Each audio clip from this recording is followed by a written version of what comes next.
Bom dia para quem é de bom dia, boa tarde para quem é de boa tarde, boa noite para quem é de boa noite. Boa noite! Cara, nós vamos receber hoje aqui na sétima edição do Poesia Serve Para Isso, a Flávia Joyce, cara. Flávia Joyce, que tem o projeto Resenha Poética, faz parte das Escritoras Vivas. Ela vai estar aqui falando do seu trabalho, da sua poesia, das suas crônicas, de todos os seus livros. Então, ó, atenção, chega, dá aquele like, tá bom? Você que está assistindo, dá aquele like, siga a página, coloca lá o sininho. Poesia serve pra... Isso! E pra você, poesia serve pra quê?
Flávia, você é escritora, cronista, poeta.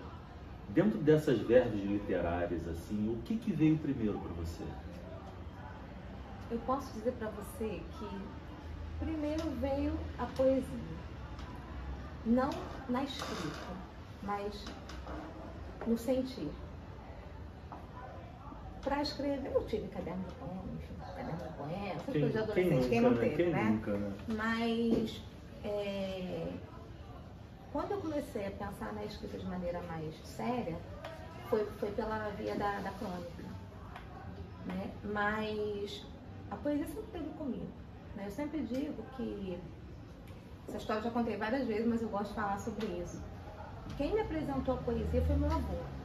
Meu avô, ele era um poeta livre, né? Escrevia, gostava de recitar, né? E acho que foi com ele que eu aprendi essa questão da poesia no corpo. Eu gosto de ver as pessoas recitando poemas. E eu tinha, sei lá, uns 10 anos, meu avô recitou para mim versos íntimos de Augusto dos Anjos. Temos alguma coisa em comum, hein? E aí, assim, eu fiquei encantada. Obviamente, com uma criança de 10 anos, sei lá, não pegou, né? O que ele estava dizendo exatamente. Mas eu fiquei encantada. Meu avô, ele tinha essa coisa do corpo, da poesia, pega um fósforo, acende seu cigarro. Eu fiquei assim, encantada. E antes disso, eu não me lembro de ter esse contato impactante com a poesia. Não sei se eu já tinha lido poesia antes, eu não me lembro, porque esse foi o meu momento. Essa força, Essa né, do força, Augusto dos Anjos, isso. aquele poema. Que entra, que arrepia, né? Então esse foi o meu, acho que a minha entrada, né, na poesia, com o meu avô. Mas, e aí você vai, quando você começa a escrever, você escreve aquelas coisinhas, apaixonadinha, adolescente, né? Essas coisinhas mais meladinhas, né? Mas quando eu vou para a escrita, vou dizer mais séria, não sei se seria a palavra certa não, é pela prosa, né? É a crônica que me faz ter vontade de escrever, de publicar meu primeiro livro, é um livro de crônicas, né? Então, foi a crônica que me levou para esse lugar de escrever mesmo e mostrar. Mas a poesia é uma coisa que tá... Todo cronista é meio flaner, né? Assim, eu não sou cronista, eu como poeta, escritor, escrevendo romance, a minha forma de ser flaner é de ficar observando para poder ficar captando o personagem. Mas eu acho que a crônica, ela tem essa arte de você transformar aquilo mesmo que você está vivenciando. Como é que é isso para você? Cara, eu acho a crônica, não sei se vai ser pedante falar isso, mas eu acho a crônica um gênero tão fácil. Não sei se é fácil porque é uma coisa que eu já faço, no sentido assim, por exemplo, eu todo domingo eu publico uma crônica lá no Instagram. E a gente tem um tema, né? O tema de hoje dessa semana é solidão. E aí eu olhei lá, o tema é solidão. E simplesmente eu escrevo uma crônica. Assim, não é uma coisa que me demanda igual a poesia, igual o poema. Não é uma coisa que me demanda aquela escolha, aquele artesanal, não é. É uma coisa que eu faço com mais facilidade, talvez. Não sei. Essas diferentes formas assim de escrita que você tem. Você colocou um ponto interessante da crônica e da poesia. Essas diferentes formas de escrita, qual que te oferece mais desafio? É a poesia? A poesia é um lugar de paixão, de desespero. Eu amo poesia, eu escrevo poesia praticamente todos os dias. Mas não é uma coisa fácil, não é uma coisa que você vou escrever um poema. Não é isso. Você não acontece. Não acontece, não acontece. A poesia é esse lugar que me faz lá esticar, sabe, jogo de tabuleiro, esticar as palavras ali e montar, e refazer. Eu escrevo à mão, gente, não rio. Eu escrevo à mão, no caderno, não rio. É maravilhoso. E eu deixo o rastro lá. Então, se eu reescrever o poema, sei lá, 10 vezes, eu deixo o rastro lá que eu quero ver. Onde ele nasceu, onde ele chegou, como é que ele ficou. É artesanal para você? Eu gosto desse jeito. Mas a prosa, assim, o conto, o romance, eles também me desafiam bastante. Entendeu? Assim, eu acabei de escrever, eu vou publicar agora na Flip o romance, meu primeiro romance. Não foi fácil. Aonde vai estar? Vai estar na Casa Gueto, no sábado, gente. Casa Gueto, no sábado, às 5 horas da tarde, que a gente vai passando pela Flip. Pode dar uma passadinha lá, vou ter o maior prazer em receber vocês, dar um abraço. Não foi assim fácil, foi muito desafiador, né? E aí a coisa da poesia, né? Eu escolhi fazer romances que tem versos. Então foi uma demanda assim, foi bem difícil, mas saiu, tá bonito. Há quanto tempo? Você falou que... Um ano e pouco ali. Assim, eu comecei a escrever num curso que eu estava fazendo e a proposta era que cada um fizesse um romance no final. Só que eu não achei que fosse sair, entendeu? Eu saí de lá com a ideia, mas eu fui desenvolver a ideia depois do curso. Que eu consegui escrever, sentar. Só que eu parei no meio do caminho, eu achava que eu não ia conseguir, que talvez eu já tivesse dito tudo que eu precisava e fiquei naquela... Escolhi um formato mais difícil, porque você está contando uma história, então não é igual o poema que você pode, que é o flash, eu tenho uma história sendo contada, mas eu escolhi escrever em versos. Então eu penso no ritmo, na cristalização. Então isso me deu bastante trabalho. Eu acho que o resultado ficou bom. Romance, a gente casa com romance, né? Romance é a parada que você... O escritor, quando ele começa a trabalhar um romance, deixa rolar. É diferente da poesia, né? Que, inclusive, eu estava vendo a live que o Rodrigo e o Augusto fizeram, né, ontem. E o Augusto lembrou de uma parada que o Borges falava que a poesia te assalta, né? Não é o seu caso, né? Como você falou, né? A poesia às vezes me assalta, mas eu tenho muita coisa também daquela coisa do fragmento, né? Eu pego o fragmento, eu esqueço, eu deixo aquilo ali esquecido, e é interessante que quando eu volto para trabalhar aquele trecho, eu já estou com outro pensamento sobre aquilo. Isso é que é legal também. E às vezes você não aproveita o fragmento? Não, eu aproveito o fragmento, mas ele já começa, mas fala o que você... Não, é isso, assim, eu já tive, assim, muito raramente, tá? Bem raro esse assalto. O Goulart vai falar que é um assombro, que é um espanto diante das coisas. Nós que no fundo é a mesma coisa, né? Mas eu gosto, né? Acho que é uma forma que eu sei fazer, não sei se é que eu gosto, é que eu sei fazer, que é esse lugar do trabalho, artesanal, não sei o quê. E mesmo quando eu tenho um fragmento que eu acho até que legal, aí eu faço isso. Eu escrevo e deixo ele lá. Deixa ele lá descansando. Deixa descansar. Deixa ele descansando, depois eu volto. E às vezes nem aproveito, tá? E às vezes não sei se vai rolar não. Vou escrever outra coisa. E até a ideia mesmo, mas não é aquilo que está ali. Então esse trabalho da poesia para mim é esse trabalho de artesanal mesmo, de montar, de escrever, de pensar, né? O Manuel de Balde diz que é tirar a palavra do curso do mundo. Então eu quero tirar essa palavra do curso do mundo. A Adélia fala assim, quando eu olho pedra e vejo pedra, eu estilo poesia. Então, pedra não precisa ser pedra, pedra vai ser outra coisa. E retirar essa palavra desse lugar comum, isso é uma coisa difícil, eu acho. Né? Então, eu penso, é uma coisa que eu penso bastante. Né? Eu estou curto, tenho feito o exercício de tentar expandir, que para mim é bem difícil. Né? Eu sou a pessoa da concisão, dessa cristalizar essa imagem, um retrato mesmo. É uma coisa que eu gosto, mas eu acho que tem que... É um momento, talvez eu consiga expandir mais. Uma coisa que eu penso sobre isso, eu gosto de tentar, né? Eu gosto das tentativas. Então, eu gosto de arriscar, mas não pode acontecer, não dá certo, eu não gostar e não querer mais fazer. Mas eu não ligo de arriscar, entendeu? Eu não ligo. Pois é, eu não ligo de arriscar, de tentar. Então, houve um período que eu queria, a proposta lá do curso passado, eu escrevi sobre a memória.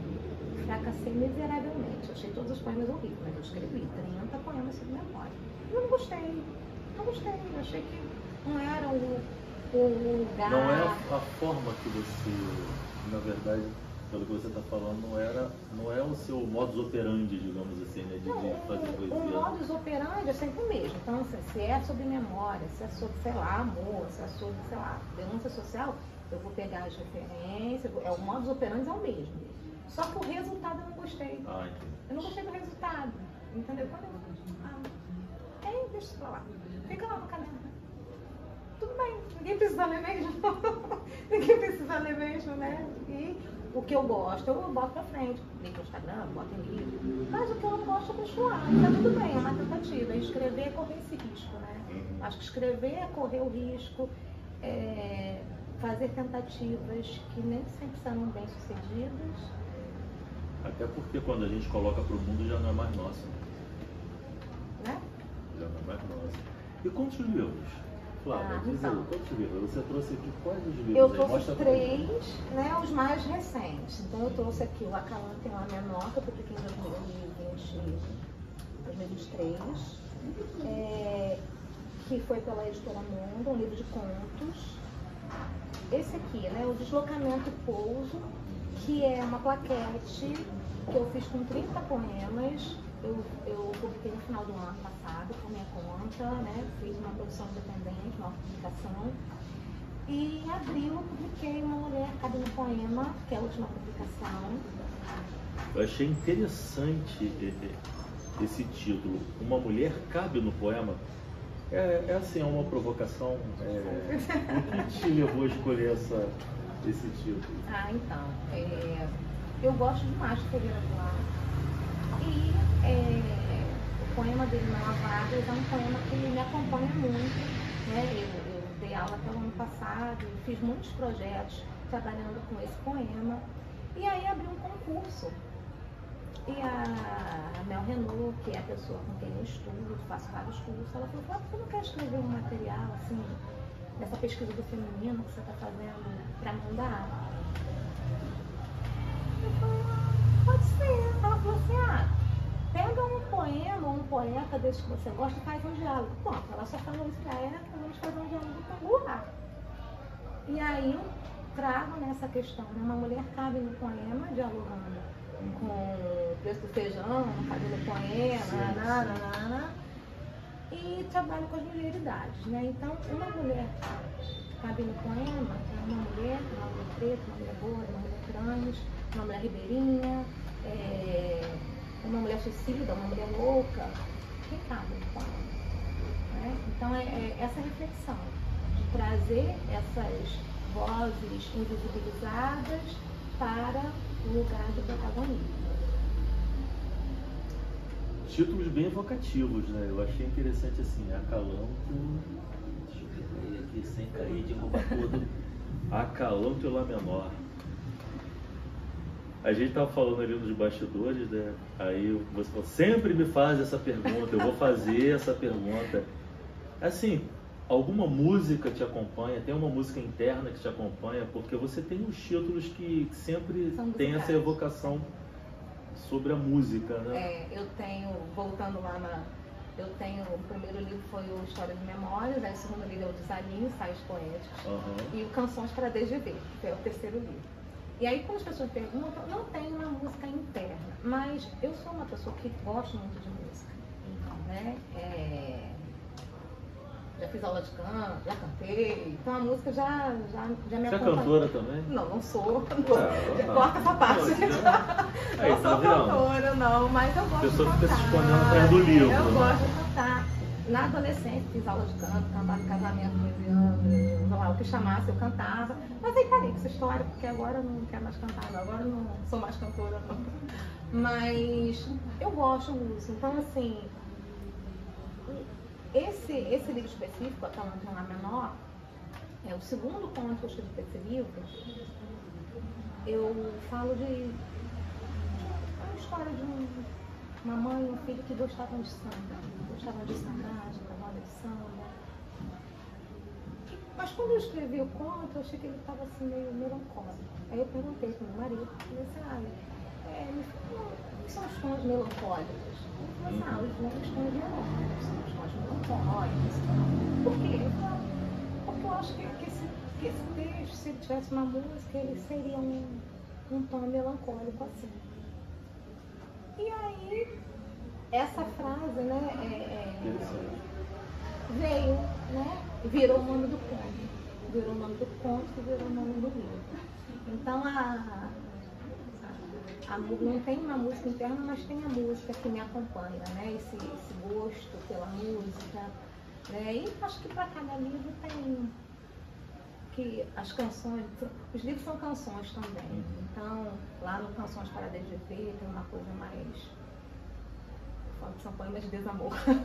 Estava meio pensando em algumas coisas da vida, então um livro mais seco, né? E isso, então não tem uma música em si, mas tem o meu gosto pela música e eles acabam entrando nos livros. Como conseguir seus livros, Flávia? Como é que o pessoal pode conseguir seus livros? Então, esse aqui, lá no Instagram tem o link, você pode comprar o Acalanto Lá Menor. Tem lá o link na bio, na editora, e ele também está na Amazon. A gente vai botar o link aqui também, tá? O Canções para DGV também, só no link da editora que está lá na minha bio. Os outros dois, o Desalinho eu não tenho mais. O de Crônicas eu ainda tenho pouquíssimos exemplares. E esse está aqui comigo mesmo, tá? Mas o de Crônica também tem o link na bio, pode comprar na editora e também tem na Amazon. Vai botar o seu contato ali embaixo, ali, quando você estiver assistindo o vídeo, a gente vai botar o contato dela e você procura. Mas os plaquetes só comigo, diretamente comigo. Você é de São Gonçalo, né? Autora de São Gonçalo. Tem, assim, eu sempre... Quando eu converso muito assim com poetas,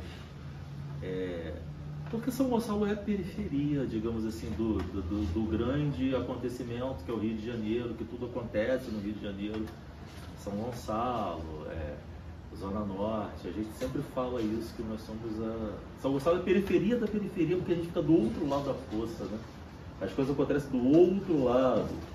E hoje em dia, para poder a gente ir para o outro lado, para voltar é complicado, né?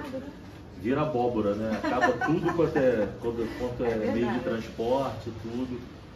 E a cidade, ela tem alguma influência na sua escrita?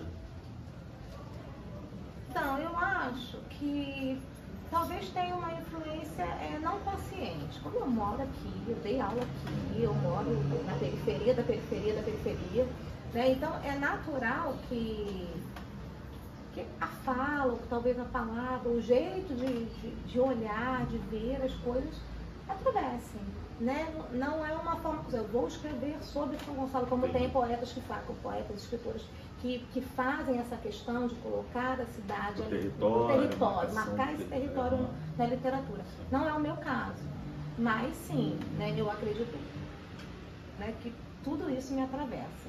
Essa cidade me atravessa porque eu estou aqui minha vida inteira. Né? Você acha que escrever é um ato de quê? Escrever é um ato de coragem, é um risco, é um ato de resistência. Escrever é tanta coisa. Escrever é sobrevivência. Sobrevivência, interessante. Escrever é muita coisa, né? É o expurgo, né? É. Eu acho que é um expurgo para quem coloca para fora e para quem recebe, né? Aquilo que o escritor coloca para fora. E poesia? Todo mundo acha que eu vou fazer sempre... Essa pergunta o pessoal acha que eu vou fazer no início do programa, mas aí eu faço esse engodo e pego de surpresa a convidada ou convidado. Poesia serve para quê, Flávia? Pois é um grande paradoxo, né? Porque a gente ela serve para tudo e ao mesmo tempo não serve para nada. Poesia serve para quê, gente? Não, estou perguntando. A gente for pensar, né, numa forma mais tradicional, enfim, mais bonita, pois é, a poesia serve para nos fazer experienciar a linguagem. Eu estava falando ali com a Camila, né? Camila, que quando a gente entende, para mim, tá? Quando a gente entende que a poesia não precisa ser explicada, que ela é uma experiência, tá tudo bem. Eu concordo. É uma experiência. Então a poesia é isso, tirar a palavra do curso do mundo. A poesia é o alfinete, né? Aquilo que espeta, que te faz acordar.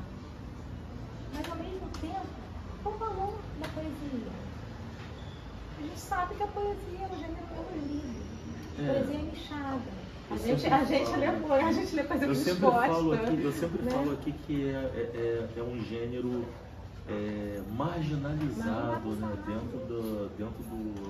Vamos falar de mercado mesmo.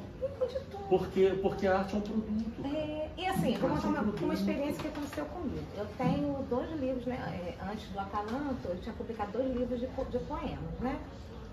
E aí, quando eu publico o Acalanto, contos, muita gente que não comprou o meu livro de poemas veio em busca do Acalanto.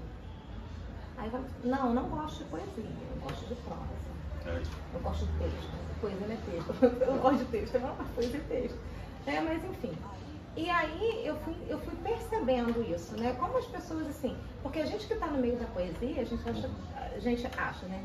Que todo mundo lê, todo mundo gosta, porque é o nosso ambiente, a gente está ali lidando com a poesia, lido com a poesia o tempo inteiro quase. Então, é muito natural para mim trabalhar com a poesia.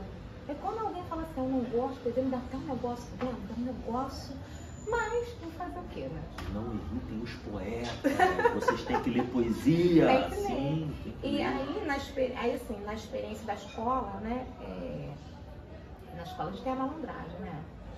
Eu não gosto de poema. Aí você leva um Sérgio Vaz, você leva, mistura com Ferreira Goulart, porque esse feijão não cabe no poema, e mistura com Drummond, com a morte do leiteiro. Aí o cara fala, essa é poesia.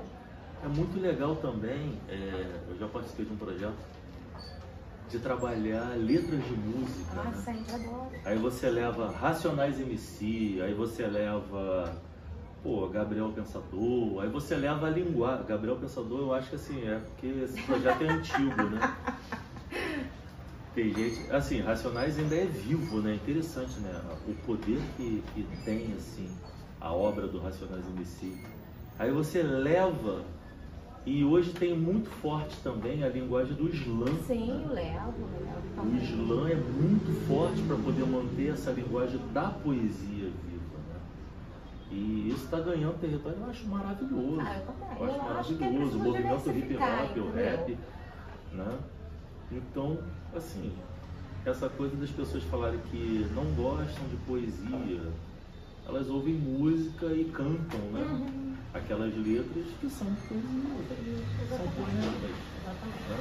Então e aí eu levo isso, né? Esse debate. Só que não é uma coisa, você vai fazer tudo isso, tá com uma coisa, você vai dar uma aula? Não, tá bom, mas eu brinco assim, se você tivesse sido meu aluno, você ia gostar. Eu brinco assim, né? Mas eu vejo na minha casa mesmo, né? Eu tenho 3 filhos. E assim, o do meio até gosto e tal, né? Faz letras também, enfim. Mas a caçula, assim, poesia, ok. Entendeu? Ok. Ela fala assim, tá não, poesia, ok. Não é que ela vai ler, ela vai ler todo dia adolescente. Pelo menos está lendo, né? Tá lendo. Já é alguma coisa. Tá Porque lendo. eu li poesia na adolescência. Eu lia poesia mais assim, porque eu gostava, porque eu tinha um avô que escrevia, que gostava. Meu avô me passava a perna. Vou contar essa história. Meu avô, uma vez, pegou um poema do Afonso Guimarães, só que na época eu não sabia, né? E aquele pobre Afonso, ele fez uma versão, né? Tem o nome dele, Pobre Arlindo. Eu achei aquilo lindo, fiquei toda arrepiada, achei lindo. Depois eu fui para minha avó, filho da mãe. Ela me sacaneando, porque eu sabia, não tinha leitura, eu não tinha referência de Afonso Guimarães, que eu só fui conhecer na escola depois, né? Então, assim, mas ele tinha lá. Né? E eu gostava de ver meu avô recitar. Até ele gostava de poesia parnasiana. Eu acho que se ele fosse livre, ele dizia assim, o que você escreve na esculhambação. Porque ele gostava de poesia metrificada, rimada, não sei o quê. E não é muito a minha praia, não que eu não gosto, mas não é muito o que eu faço, né? Qual era o nome do seu avô? Arlindo. Arlindo Você Bento. falou Arlindo Bento. Vou contar uma curiosidade. O meu avô Romualdo, um dos primeiros poemas que eu ouvi na minha vida realmente foi Augusto dos Anjos. Sério? E ele recitava. Tá vendo como isso faz efeito? Interessante. Ele recitava justamente essa poesia. E foi uma das coisas que marcou muito, que eu lembro que quando ele estava internado, eu levei para ele o Eu e Outros Poemas e dei para ele. Foi assim, ele ficou olhando, ele era meio sério, tal. Um boêmio, inveterado, o cara com 70 anos pulava o muro para ir pro bar beber, porque trancavam ele era figura. Mas enfim, deixa seu Romualdo descansar, que ele já fez a passagem há muito tempo, mas fez o papel dele, né? Enfim, plantou a semente, né? Resenha Poética é um projeto seu, não é? É um projeto meu. Esse projeto ele nasceu, na verdade, em 2021. O projeto, a ideia era divulgar os escritores contemporâneos, né, como nós, que não estamos nas grandes editoras. Eu conheci muita gente no Instagram nesse período da pandemia e a proposta era essa. Aí fiz durante um ano e pouco. Aí parei, voltei sozinha, tinha um parceiro que fazia comigo, eu voltei sozinha. Só que aí muitas demandas, eu mergulhei muito de cabeça na escrita, então assim, eu não estava conseguindo conciliar e eu estava meio assim, precisando repensar um pouco o projeto. E deixei a ideia morrer não, ficou lá, guardada. Quando foi esse ano, agora, a Carla Pepe, uma escritora também, com quem eu tenho trabalhado muito, pessoa incrível, ela falou, vamos ressuscitar o seu projeto da Resenha Poética. Aí ressuscitei. Ressuscitei, porque às vezes é preciso, né, uma nova cara. Mas a ideia é assim, divulgar os novos escritores, falar, assim, deixar o escritor falar do livro dele, porque às vezes assim, vai dar uma entrevista, aí o cara fala de um monte de coisa, mas não fala daquele livro, não fala de. Às vezes ele quer falar de como o livro nasceu, como é que foi. Então a gente deixa o cara falar. Tem aquelas perguntas, né, que a gente faz o roteirinho lá, mas o cara falar e divulgar também, né? Eu acho que essa rede de apoio é muito importante, porque se a gente não tiver a gente vai ter quem? Não estamos nas grandes editoras, não estamos nos grandes canais, então a gente precisa desse companheirismo, né, dessa generosidade das pessoas que estão no mesmo barco que a gente. É isso que a gente faz. E o barco somos todo mundo jamais. Pois né? é. E você faz parte também do coletivo Escritoras Vivas, né? E essa troca que vocês têm, porque vocês se reúnem, vocês leem livros de escritores, ela, assim, a Ionara, a Suzane e a Cíntia, né? Que digamos assim, o triunvirato ali que tem a editora maravilhosa, que é, como é que é? Mapa das Letras, né? Mapa das Letras. Assim, essa troca com essa troca acaba influenciando uma na escrita da outra, influencia na sua escrita também, de repente, essa troca? Então, influenciar, não sei, mas que é muito gostoso a gente poder compartilhar desses processos, né? Então, quando a pessoa manda um texto lá no grupo, a gente lê e vê, e talvez dá uma opinião ou fazer uma correção, isso acontece, né? Quando a gente se reúne lá para ler um livro de uma mulher e discutir mais do que gostou ou não, mas o que ela usou ali, o que vai me melhorar enquanto escritora, isso é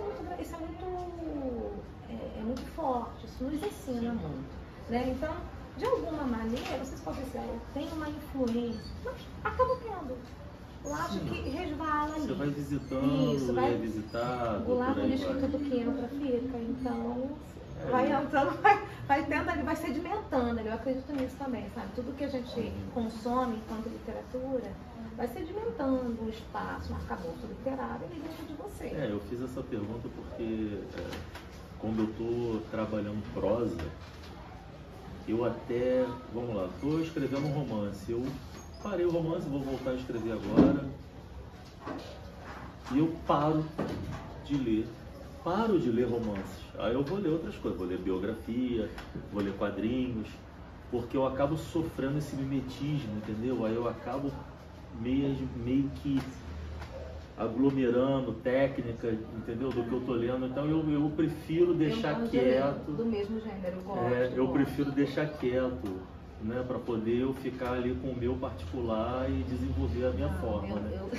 Cada um tem, é interessante. É muito interessante isso. Quando eu vou escrever, seja prosa ou poesia, eu carrego lá o livro. Então, na prosa, acho que isso é mais intenso do que na poesia, né? Porque você vai escrever um romance, você tem ali os temas que você vai trabalhar. Então, assim, faço um levantamento. Quem está escrevendo sobre essas coisas? Sim. Eu faço esse levantamento, eu vou ler. Por quê?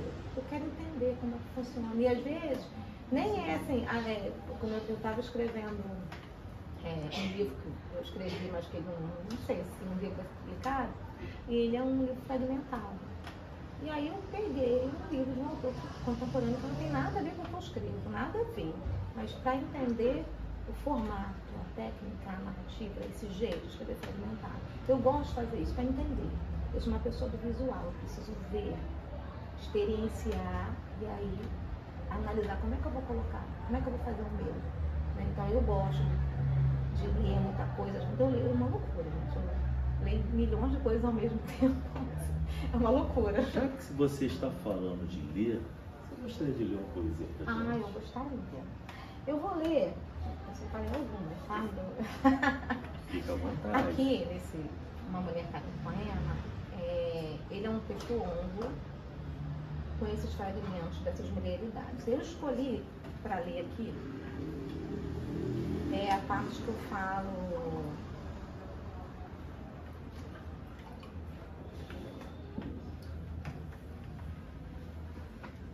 da mulher louca. Até pra gente pensar, né? O que é loucura, né? O que é loucura?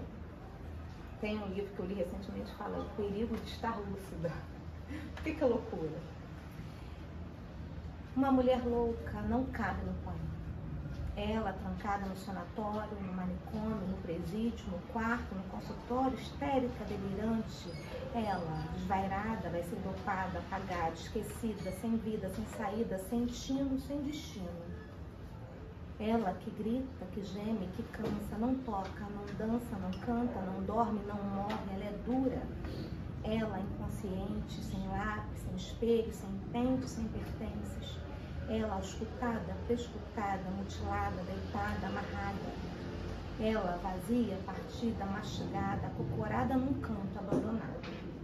Estela do Patrocínio, mulher pobre, preta, poeta. Agora cabe no poema.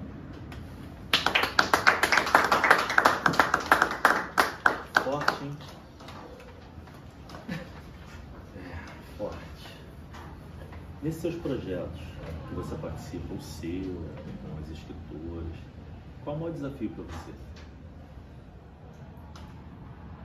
Eu acho que para cada projeto de escrita tem um desafio diferente, sabe? Eu acho que não tem assim um desafio, eu acho que tem desafios que a gente vai passando por eles. Então, para escrever, falar do último livro que eu vou lançar agora, para escrever esse livro, foi um desafio muito grande, porque uma temática dura e que eu não queria colocar daquele jeito bruto. Então, como falar de uma brutalidade de uma forma um pouco mais palatável, né? Eu falei que eu escolhi escrever em versos. Como fazer essa dureza virar uma cadência poética? Foi muito desafiador. Então, para cada projeto tem um desafio diferente. Quando eu fui instigada a escrever o Acalanto, eu tive que pensar assim, o que eu quero contar, o que eu tenho para dizer. E aí eu fui, quando eu comecei a pensar sobre esse livro, eu vi que muitas histórias que eu queria contar, elas já estavam acontecendo dentro de mim. Eu só não tinha, talvez, insights para colocar para fora. Então, não foi o caso desse último livro. Aquela história que eu escrevi, ela não estava aqui dentro pulsando. É uma história que eu tive que pensar, né? Ver, criar, inventar de uma maneira verossímil, porque é uma história inventada, mas que poderia ter acontecido, de repente até aconteceu, eu não sei, né? Então, acho que para cada livro tem um desafio diferente. Não sei se eu respondi. Respondeu. É uma pergunta que já me fizeram. Eu acho que é muito válido. O que faz você continuar escrevendo, apesar de um país que não dá valor à cultura, principalmente à literatura, um país de não leitores? Eu acho que cada vez essa coisa vai piorar, né? Porque essas gerações novas, elas vivem com o celular na cara, né? Eu acho que é muito fácil, joga a criança no canto, a criança fica ali com o celular, vendo aquele vídeo daquele pessoal que fica gritando, e não tem nada didático, entendeu? O que faz você continuar escrevendo? Como eu falei, escrever é uma forma de sobrevivência. Então, estava conversando com ele nos bastidores, né, antes da gente começar a gravar. A gente tem sonhos, né? A gente quer estar numa grande editora, a gente quer. Esses sonhos, eles não acontecem para todo mundo. Mas independente de um dia acontecer coisas grandiosas, assim, grandiosas aos olhos dos outros, né? Se eu acho que se eu não escrever, acho que eu morro. Então escrever para minha sobrevivência. Se eu vou escrever para publicar no Instagram, para eu mesmo publicar meu livro, para estar numa editora pequena ou para estar numa grande editora, mas é a fixação, sabe? Né? Eu escrevo todo dia. Essa semana eu fiquei um pouco enrolada com uma série de coisas, não consegui escrever todos os dias. E me dá até uma crisinha de abstinência, sabe? Viciada na É escrita. um vício gostoso, eu acho, é um vício bom. É um vício saudável, né? saudável. Mas é um vício. Não sei se vício é uma coisa saudável, mas vamos fazer no nosso caso vai ser. Vamos fazer. Liberdade poética, é um vício saudável. Oi, gente, eu me chamo Flávio, estou aqui, não sei quantos dias você escreveu. Tem algum livro, alguma escritora que te acompanha assim na sua escrita, como se fosse a sua sombra?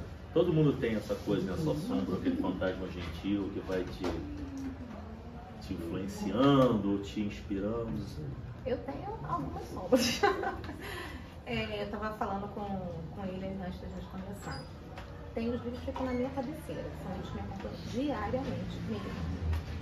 Ferreira Duarte, Eurídice Fontana, Conceição Evaristo e Paula Tavares. E atualmente o Daniel Leite, que é um poeta recente, que eu conheci recentemente, mas assim, está ali na minha cabeceira. Então são livros que eu abro diariamente. Eles me acompanham mesmo. Estão ali comigo. Todo dia. A Conceição, figura. É maravilhosa. Tem algum livro dela que você mais gosta? Assim? Então, O de poemas, o recordação, poemas de recordação, ele tá tudo rabiscado, tá? A capa já tá solta. Se alguém até quiser me dar uns presentes novos, eu aceito. Você tá? é essa leitora que sai marcando, nunca vou te emprestar um livro. Não me empresta mesmo, não. Não empresta o livro pra pra você. Porque eu sou dessas. Bom saber, tá vendo? E o Submissas Lágrimas Mulheres, que é o livro de contos dela, é um livro que foi muito marcante para mim. Então, esses 2 livros dela, né, eu li, né, tudo que ela publicou até agora eu li. Mas esses 2 livros, assim, eles têm um lugar especial no meu coração. O de poema não sai da minha cabeceira, não sai. Todo rabiscado, capenga, ele tá ali comigo. E ainda tem a assinatura dela. Não sei se ela vai assistir, mas Conceição Evaristo, eu te amo. Então, assim, estamos chegando no nosso... o pessoal tá até aí. Estamos chegando, assim, à nossa derradeira, o final, né, da nossa entrevista. Vou fazer aquela pergunta, aquela coisa bem clichê, né? O que você gostaria de dizer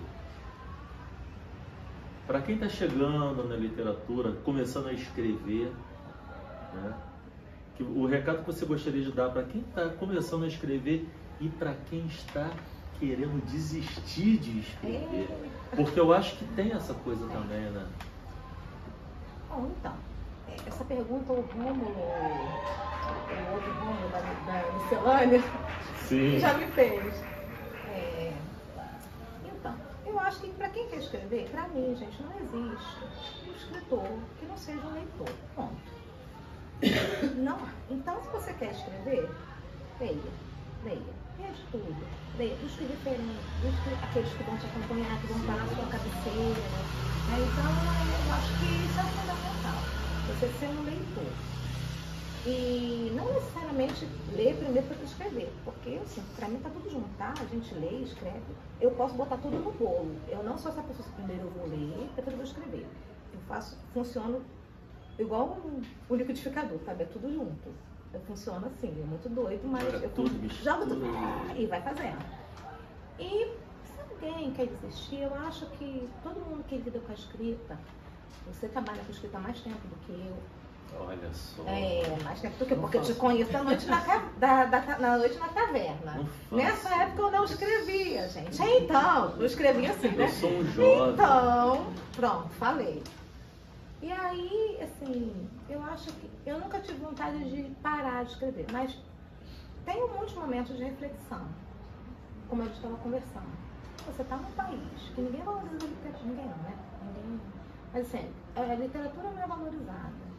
Existe uma política danada, uma questão do capitalismo que está aí em todas as artes e também na literatura. Né? A gente precisa caminhar com as próprias pernas, muitas vezes colocar dinheiro do nosso bolso para fazer o que a gente quer, para estar nos lugares.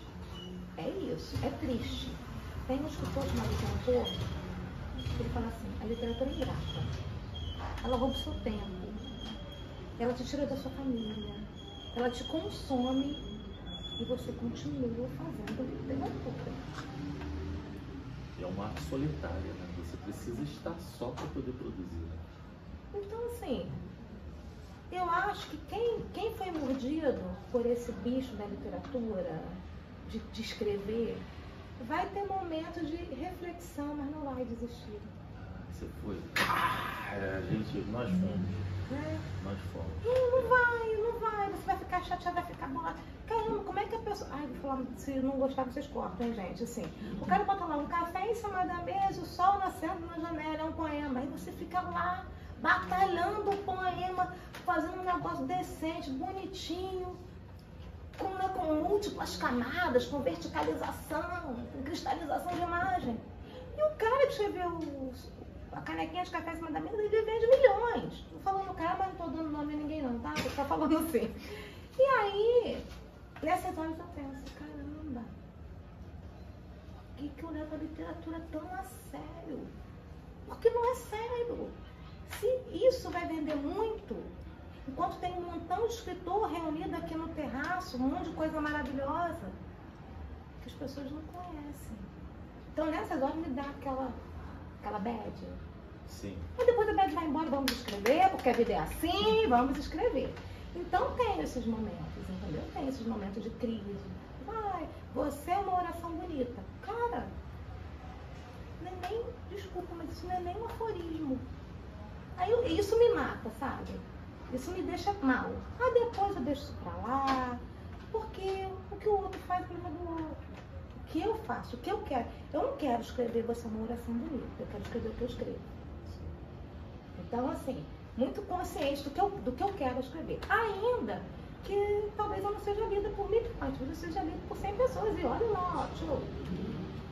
Entendeu? Então, essa é uma escolha. Né? O que você quer escrever é uma escolha.